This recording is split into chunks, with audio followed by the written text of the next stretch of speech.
You ready to go to the studio? Brakes on.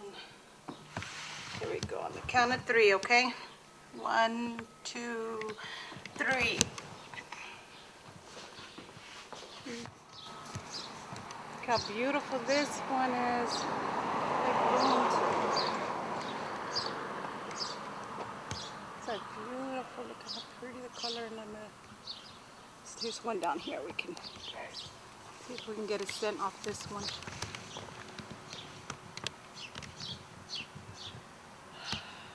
Can you smell that? Nervous to go off the sidewalk. Nervous to drop what? Go off the sidewalk.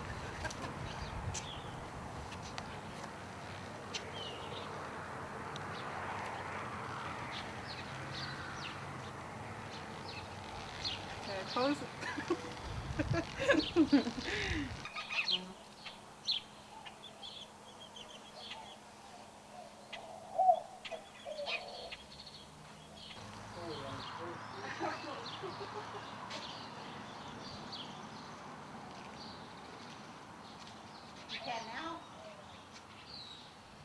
Hi, Dad. Bye-bye.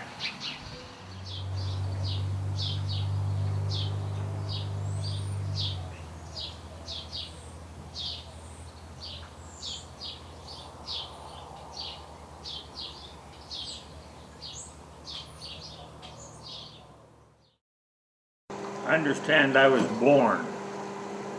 Okay. I have absolutely no memory of it, so I can't prove it happened.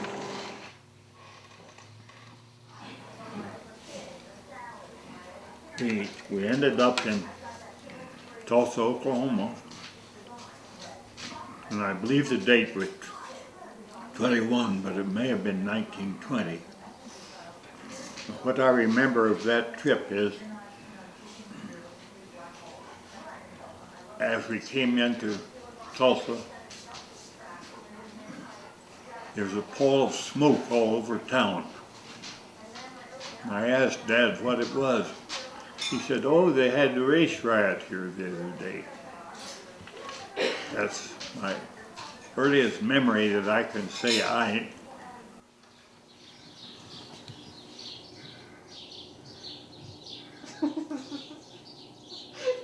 Oh, that would be a good one.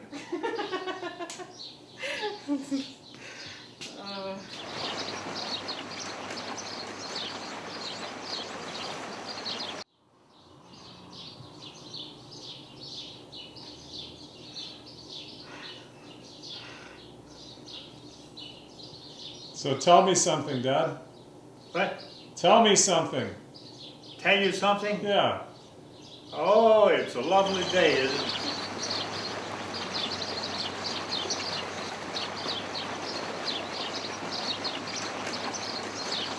I remember a hillside covered brokenly with trees. Most of the trees were above us, but there was a path rode up through them. And one day I saw, I should say we saw, I suppose,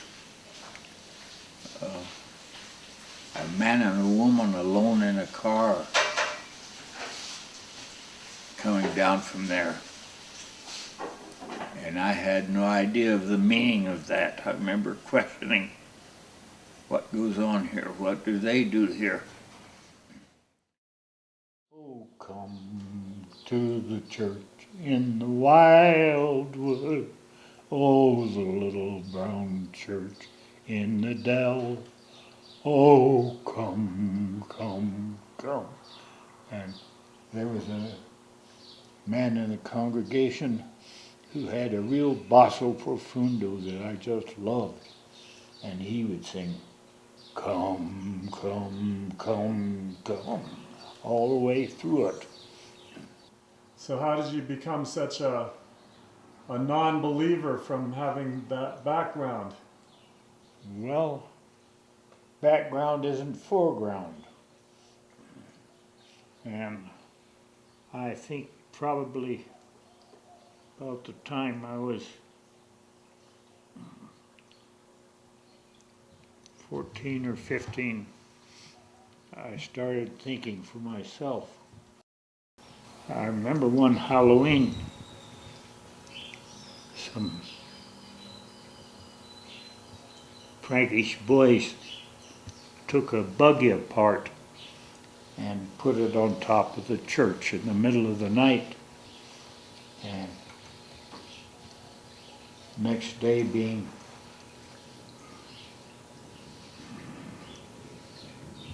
Sunday, it was quite a surprise for the congregation. And then in the fall,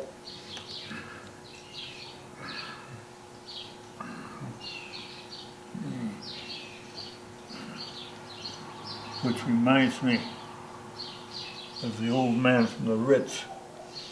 He sowed him an acre of tits, and he watered them all, and then in the fall he leisurely chewed them to bits. It's our job to chew them to bits. And in the harvest,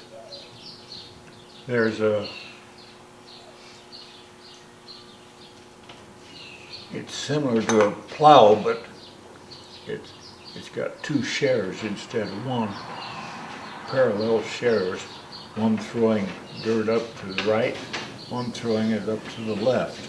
And I remember I was working right next to a Russian woman in the tree,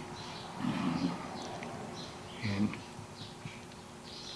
she needed to pee, and she just spread her legs and peed. Wow, right in front of you? Yeah. Well, of course, skirts were voluminous in those days, so Right. all she had to do is spread her legs and cut loose. Apparently no underclothes. I was shocked.